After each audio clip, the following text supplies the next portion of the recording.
Oke kawan, jangan lupa like, comment, and subscribe. Selanjutnya yang terakhir dan tapi tidak kalah penting adalah paparan dari Pak Insinyur Sumarsono, MM, Raden, yang akan menyampaikan terkait penyediaan bibit dalam kegiatan RHL. Nah, ini bibit ini apakah nanti akan seperti apa? Karena memang isunya ini bibit persemen permanen akan berperan penting dalam sebagai kontributor bibit kegiatan RHL. Bagaimana nanti ceritanya kita serahkan kepada Pak Marsono waktu dan ruangannya. Terima kasih. Monggo Pak. Oh iya.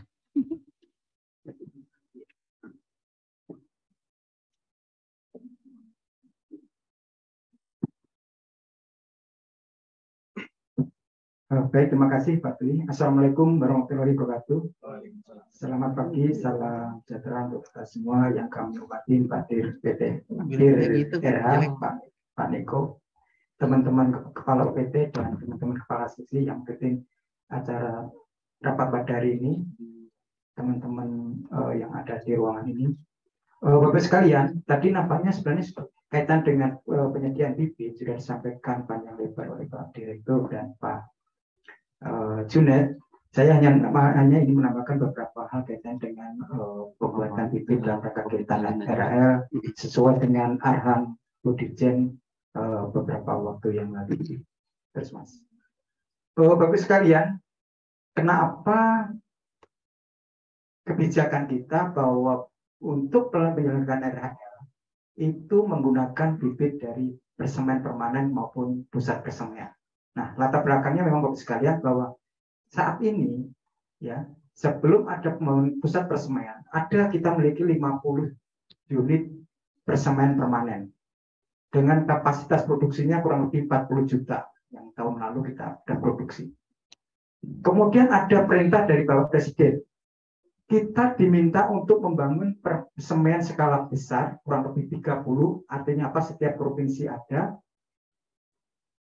30 ini merupakan penambahan dari 5 yang sudah dibangun dari APBN, yaitu Labuan Bajo, Likupang, Toba, Mandalika, dan Rumpin. Menambah lagi 30, harapannya begitu.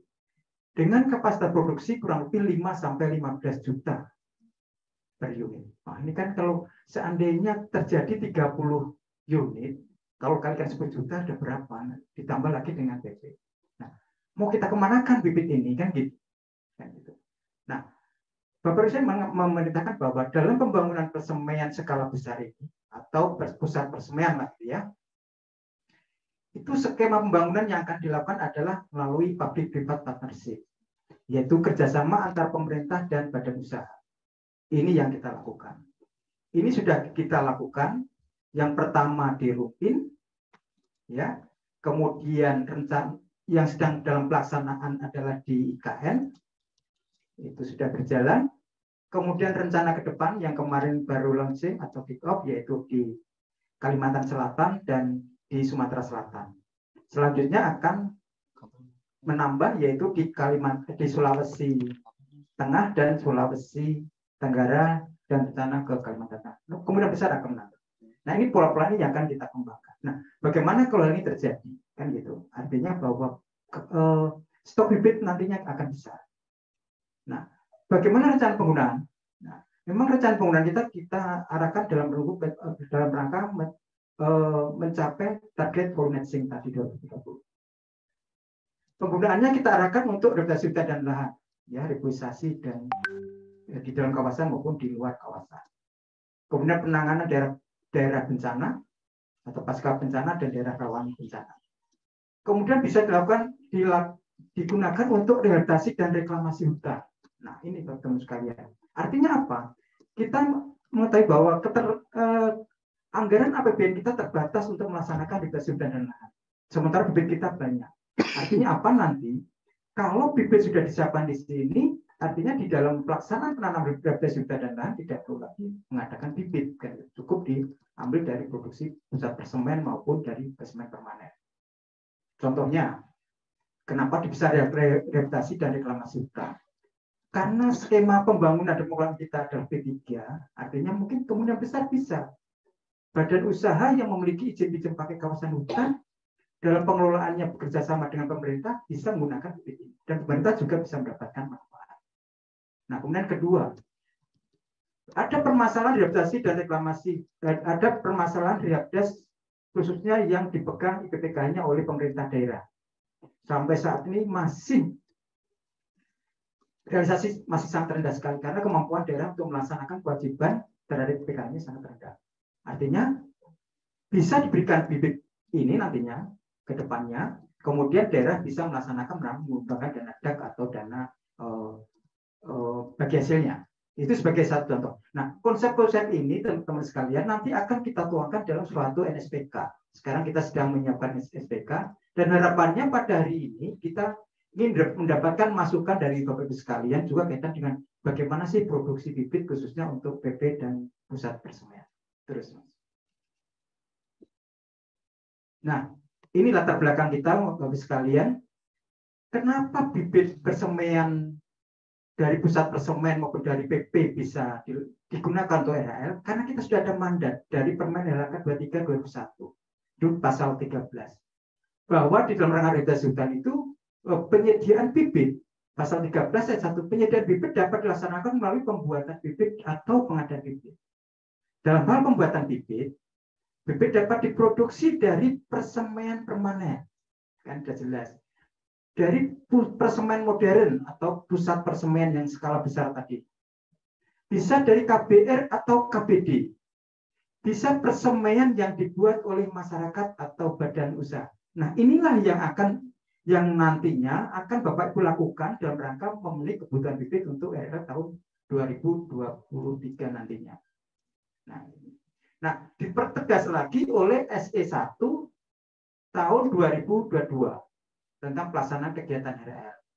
Di mana dalam SE ini memerintahkan kepada kita bahwa di dalam melaksanakan RHL kita mengutamakan penggunaan bibit dari hasil produksi persemen yang dikelola BPDes maupun BPTH. Artinya harus ke sana kita. Kemudian teman-teman harus memperhitungkan biaya distribusi bibit dan pemeliharaannya. Ya, nanti ada beberapa kasus pasti nanti. Mungkin kasus kalau bagaimana BPDes yang tidak memiliki PP, kan kita pasti bertanya, Pak, kami tidak memiliki PP. Ada 7 provinsi atau 7 BPDes yang tidak memiliki PP. Artinya teman-teman kalau memang tidak punya PP, belum punya pusat persemaian yang 7 tadi, artinya apa? Kita memiliki target RHL tahun 2023. Artinya ya kalau buat bibitnya nanti penetapan lokasinya di dekat lokasi dengan RHL-nya, kan gitu. Jangan jauh-jauh lagi kan gitu. Sehingga menghindari atau mengefisienkan biaya distribusi bibitnya atau pengangkutannya. Nah, gitu. Nah, tadi sudah disampaikan oleh Pak Dir PTH bahwa biaya pengangkutan bibit dan pemeliharaan maupun distribusinya menggunakan dana yang dari bibit tadi dengan ketentuan dalam surat edaran itu paling banyak 30% dari komponen penyediaan bibit dalam SPK. Kan gitu. Jadi teman-teman ya jangan guna bibit yang tadinya bibitnya harga per hektanya sekian, anggaran sekian, terus semuanya digunakan untuk transportasi dan ya. Sehingga teman-teman nanti saat menyusun anggaran harus memperhitungkan ini. Ya gitu, harus memperhitungkan berapa sih biaya distribusi bibitnya maupun pengangkutannya dan pemeliharaan sementara kalau memang itu ada pemeliharaan sementaranya. Kalau yang tidak ada, contohnya lokasi yang tadi yang tidak memiliki persemen permanen, langsung ke lokasi penanaman itu akan lebih bagus tadi menghindari di pengangkutan dan pemeliharaan sementara setelahnya itu.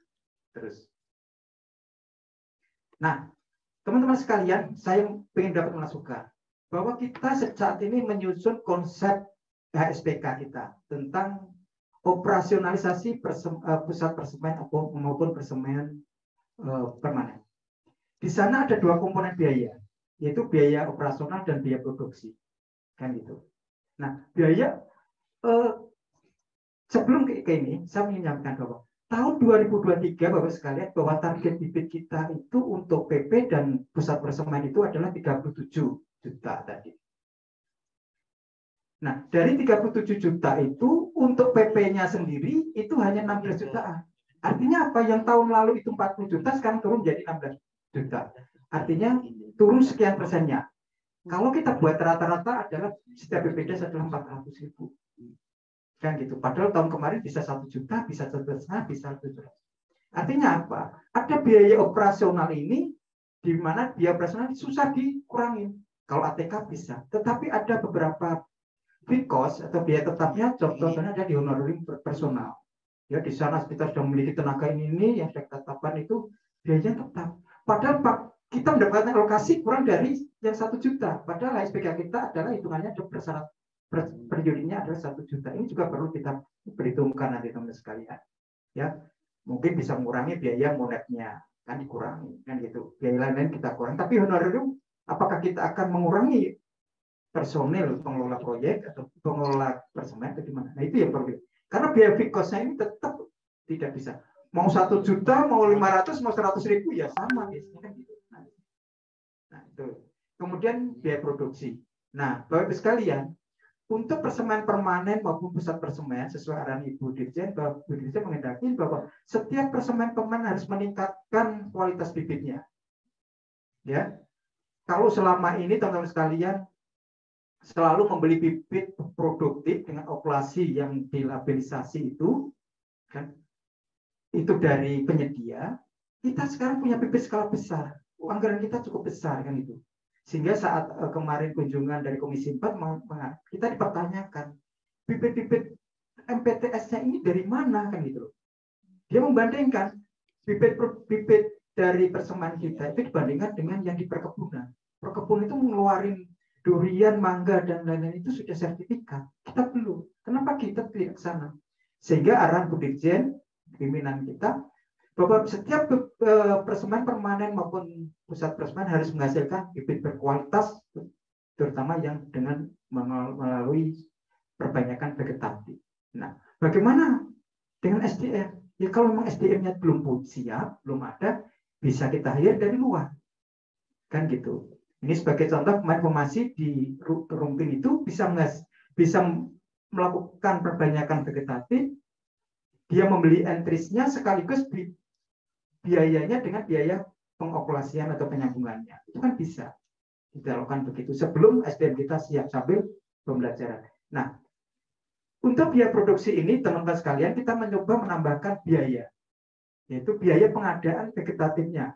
Apakah itu dalam bentuk mata atau sambungan dan lain-lainnya, itu kita siapkan setiap ininya. Kemudian ada biaya untuk pengadaan bahan-bahan untuk mendukung daripada perbanyakan vegetatif. Nah, kami mencoba di dalam HSPK ini setiap 1 unit persemaian itu minimal bisa memproduksi 5% dari targetnya dengan memproduksi bibit vegetatif. Nah, ini tantangan kita ke depan, Bapak sekalian. Saya rasa kita bisa mungkin belajar dengan Pak Idi yang sudah melakukan ini, atau mungkin yang di Rumpin. Nah ini ke depan bahwa persemen permanen maupun persemen pusat persemen harus menghasilkan minimal 5%. Dan kita memang menganggarkan di situ menambahkan biaya itu konsep kita adalah 5%-nya dari target. Kalau itu 1 juta, berarti ada 50.000 harus ada secara vegetatif yang memang sampai dengan biaya labelisasi, sampai dengan pendampingan dengan BPSB sekalian. Di situ nanti harus ke sana. Ini yang akan kita lakukan terus. Nah, bagaimana mekanisme distribusi teman-teman sekalian, bahwa ada pusat persemaian, ada persemaian permanen. Nah, distribusinya memang teman-teman bisa menghitung kalau lokasi PHL kita ini berdekatan atau masih jauh dengan lokasi permanen, berarti perlu biaya pengangkutan atau distribusinya. Kalau itu memang jauh, memerlukan itu, kita siapkan, teman-teman sekalian harus mengalokasikan di biaya penanaman itu dengan menambahkan biaya pengangkutan, kan gitu. Kemudian perlu dikondisikan dulu, ditaruh di persemen transit atau persemen sementara, silakan. Berarti kalau ditaruh di situ dulu perlu pemeliharaan sementara. Bisa juga tidak perlu memberikan sementara langsung dari persemen langsung ke lokasi penanaman, boleh saja sepanjang memang nanti tidak mengganggu terhadap keberhasilan tanaman. Pola kedua bisa langsung, jadi bisa langsung dilakukan pembuatan di persemen juga tadi disampaikan. Kalau yang tidak memiliki target, tidak memiliki PP dan pusat persemen bisa langsung dibuat di lokasi. Nah, ini teman-teman sekalian harus bisa menghitung apakah ada. Nah, teman-teman sekalian, memang ada beberapa provinsi nanti yang sudah memiliki persemen skala besar tadi, produksinya besar nih. Kalau seperti Rumpin itu ya, Rumpin itu 10 juta gitu ya. Artinya setiap bulannya harus memproduksi 1 juta. 1 juta produksi keluar begitu terus setiap bulannya. Artinya harus memang ada lokasi-lokasi persemen transit, apakah menggunakan PP atau di mana daerah pantai yang akan ditentukan. Nah, untuk itu ya memang nanti teman-teman sekalian harus memperhitungkan.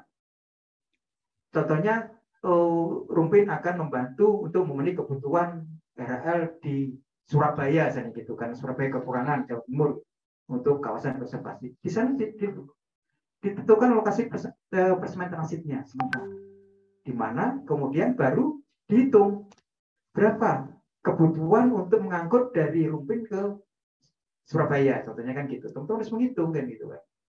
Terus terang teman-teman sekalian, bahwa di dalam produksi bibit di dalam persemen kita tidak menganggarkan biaya untuk pengangkutan bibit dari persemen ke lokasi penanaman.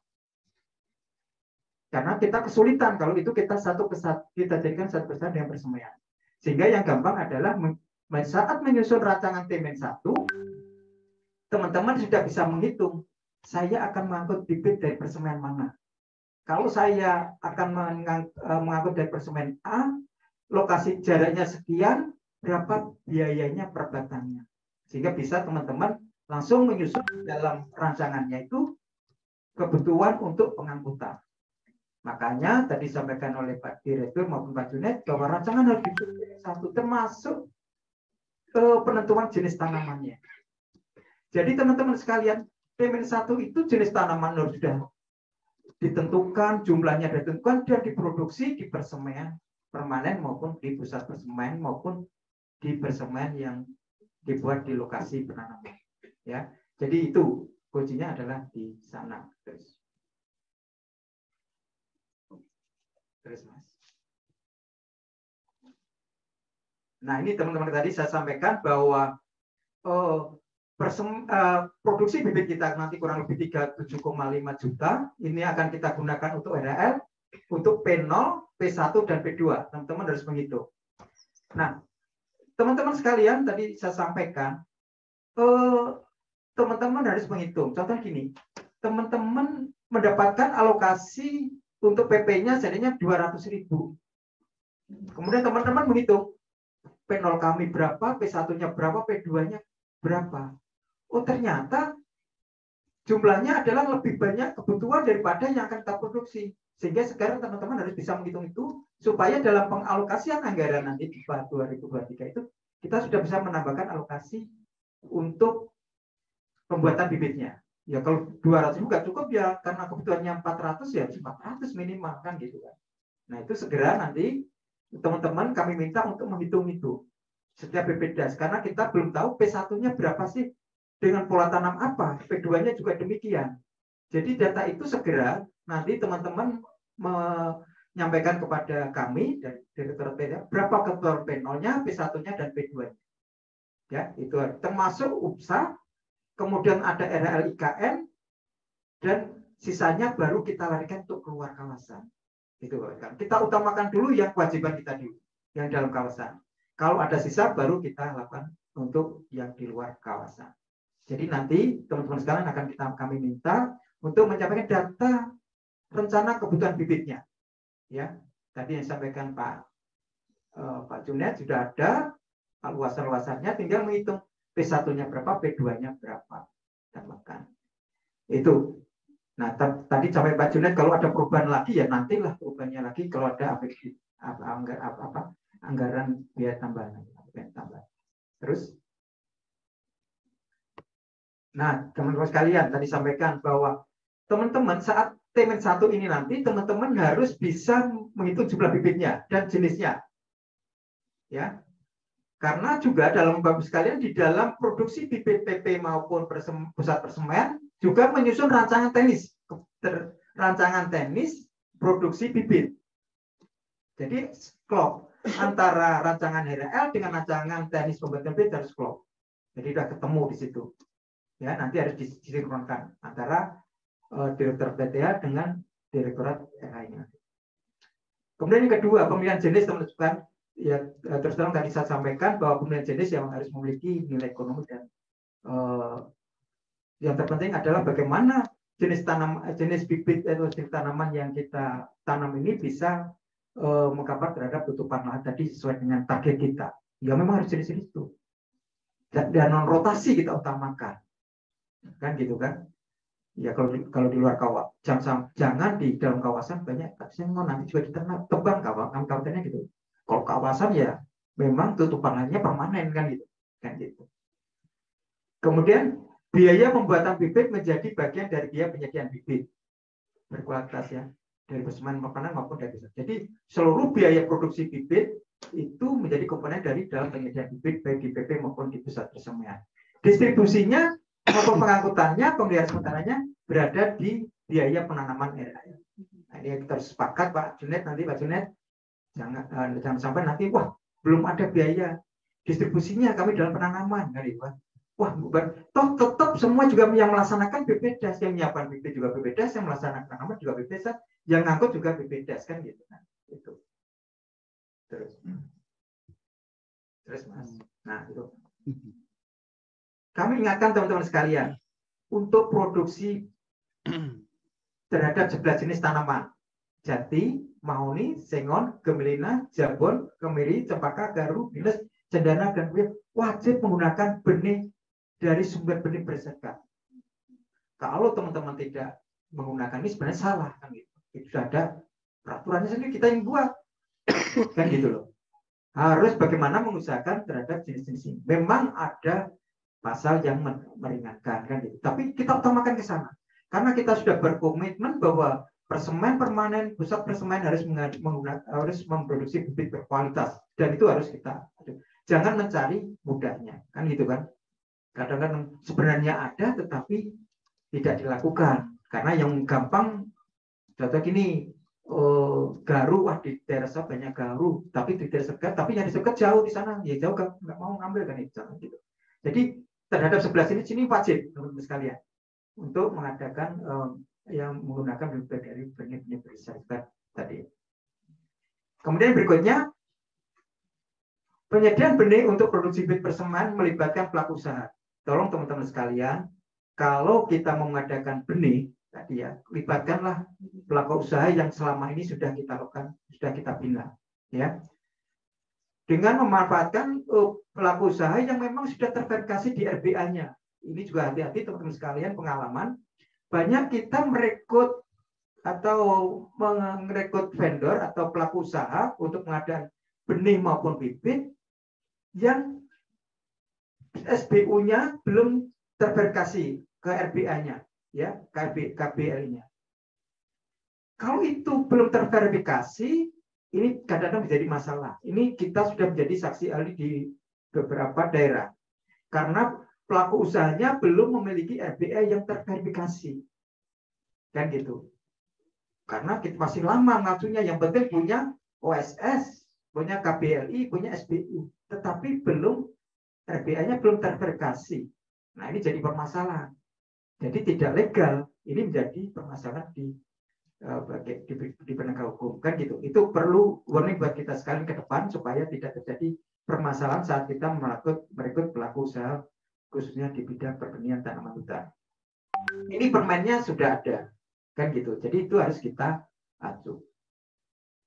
Kemudian berikut bahwa pencatatan atau pendokumentasian produksi bibit di persemaian mulai dari penyediaan ini sampai dengan distribusi dan evaluasinya.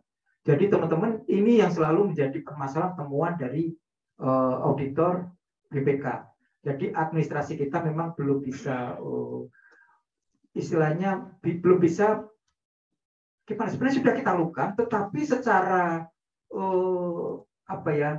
nyata bukti-bukti itu tidak bisa kita lihat kan gitu kan. Untuk itu perlu memang dokumentasi kita jelas. Contoh gini, pada hari Minggu kemarin tanggal sekian kita memperkerjakan 100 orang. Memang ada absensinya, tetapi bukti-buktinya data dokumennya kurang. Jadi ke depan pencatatan dan dokumentasi ini sangat penting. Ini berikut hasil penanaman bibit persemaian digunakan selain untuk RL juga dilakukan untuk masyarakat ya gitu. Untuk itu perlu didukung data spasialnya. Tadi disampaikan oleh Pak Junet kalau penilaian atau LMU yang bisa dinilai adalah minimal luasan 6,25. Ini kita sulit sekali, khususnya kalau kita menanam di luar kawasan dengan membagi bibit kepada masyarakat. Nah, artinya apa? Teman-teman harus jadi sekarang usahakan kelompok-kelompok masyarakat yang meminta memang harusnya. Yang perorangan ya sedikit nggak masalah, tetap ada. Jadi ya harus mensyaratkan kelompok-kelompok memiliki luasan kurang lebih 6,25 supaya bisa dinilai kinerja kita. Sayang sekali. Kita sudah buat bibit banyak, acar-acar nggak bisa dinilai kan gitu kan. Kan gitu. Jadi ya nanti dari KPR, kalau KPR sudah jelas mungkin sudah ada poligonnya. Khususnya yang dari persemaian modern maupun dari PP. Ya teman-teman sekalian.